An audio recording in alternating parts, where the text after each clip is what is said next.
Mobile पर कुरान पाक पढ़ने की शरई हैसियत क्या है? क्या हम मोबाइल पर कुरान पाक की तिलावत कर सकते हैं? जी हाँ, हम मोबाइल पर डिजिटल मोबाइल पर कुरान पाक पढ़ सकते हैं, मगर नापाकी की हालत में किसी भी सूरत में कुरान पाक की तिलावत जायज़ नहीं है, ना मुसहफ़, ना नक्श की सूरत में और ना ही किसी डिजिटल मोबाइल पर। जब तक आप पाक नहीं है ना, आप जिस्मानी तौर पर पाक नहीं है, आप कुरान पाक की तिलावत मोबाइल पर भी नहीं कर सकते।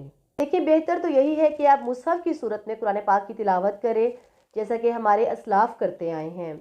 इसमें बरकत भी ज़्यादा है और इसमें रूहानियत भी ज़्यादा है। लेकिन मोबाइल में भी कुरान पाक की तिलावत की जा सकती है, मोबाइल में कुरान पाक पढ़ सकते हैं। बग़ैर वज़ू के कुरान पाक मोबाइल में पढ़ सकते हैं या नहीं? तो जी, बिना वज़ू के भी कुरान पाक की तिलावत मोबाइल में की जा सकती है, क्योंकि बाज़ औक़ात हम ऐसी जगह पे किसी वर्किंग प्लेस पर हैं, किसी दफ्तर वगैरह में हैं, तो वहाँ पर सही जगह अवेलेबल नहीं होती वज़ू के लिए, या वाशरूम वगैरह गंदे होते हैं।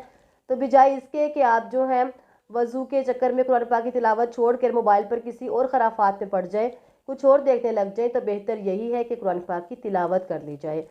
इसी तरह अगर आप हाफिज़ हैं या हिफ्ज़ कर रहे हैं या कुरान पाक की कुछ सूरतें याद कर रहे हैं और आपको बार बार जो है ना ज़ुबानी दोहराना पड़ती हैं, या कोई भी काम करते हुए आप चाहते हैं कि आप तिलावत करते रहें, सबक दोहराते रहें, तो आपको ये ख़तरा है कि बार बार वज़ू के अगर उस पर पढ़ेंगे आप, तो आप तिलावत से ही महरूम रह जाएंगे, आप सबक दोहराने से महरूम रह जाएंगे। तो आप बिना वज़ू के जो है ना अपनी सूरतें ज़ुबानी दोहरा सकते हैं, पढ़ सकते हैं आप। अब मोबाइल पर तिलावत करते हुए उस जिस पेज को आपने खोला हुआ है, जिसकी आप तिलावत कर रहे हैं, आप उन हरूफ को टच कर सकते हैं या नहीं, छू सकते हैं या नहीं? तो बाज़ मुहक्किकीन का इसमें इख्तलाफ है। बाज़ कहते हैं कि आप उन हरूफ को भी हाथ नहीं लगा सकते बिना वज़ू के, अगर आप तिलावत कर रहे हैं तो। ठीक है, अगर वज़ू के साथ कर रहे हैं तो आप छू सकते हैं, जबकि बाज़ उलमा कहते हैं कि छूने में कोई कबाहत नहीं है, क्योंकि बहरहाल डिजिटल ऐप है एक मोबाइल, डायरेक्ट जो है एक मुसहफ़ नहीं है, डायरेक्ट आप हरूफ को टच नहीं कर रहे, ना ही कोई हरूफ उसमें उभरे हुए हैं कि आप हरूफ को बराह रास्त टच कर रहे हैं।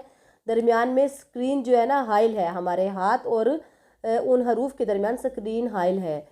तो बाज़ कहते हैं कि आप टच कर सकते हैं, जबकि बाज़ के नज़दीक हम टच नहीं कर सकते।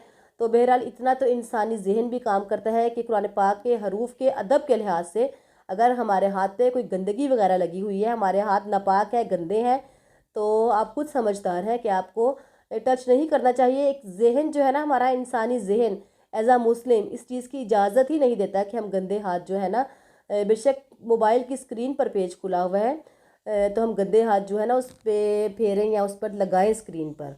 कोशिश करें, अगर आप वज़ू कर सकते हैं, आपके पास प्लेस एक अवेलेबल है वज़ू करने के लिए, तो आप वज़ू करके ही मोबाइल पर भी पढ़ें, जबकि गुंजाइश ये है कि आप बगैर वज़ू के भी पढ़ सकते हैं। It depends on situation. हाँ, लेकिन ये ज़रूर ख्याल रखें कि मोबाइल पर पढ़ते हुए भी आप आदाब का ख्याल रखें। इस तरीके से ना तिलावत करें मोबाइल पर जैसे कोई आप स्टोरी पढ़ रहे हैं या कोई नावल पढ़ रहे हैं या वैसे ही कोई जो स्क्रॉलिंग कर रहे हैं, इस कंडीशन में ना बैठें। थोड़ा सा अदब अदाब को मलहूज़ खातिर रखें। ये तो हमारा जो है ना अपना जहन भी काम करता है कि आड़े तिरछे लेट कर या टांग पर टांग चढ़ा कर बैठ कर मोबाइल पर कुरान पाक ना पढ़ें। ये कुरान पाक के अदाब के भी ख़िलाफ़ है, क्योंकि अदब जो है ना एक बेहतरीन तरीका है किसी चीज़ से मोहब्बत के इजहार का।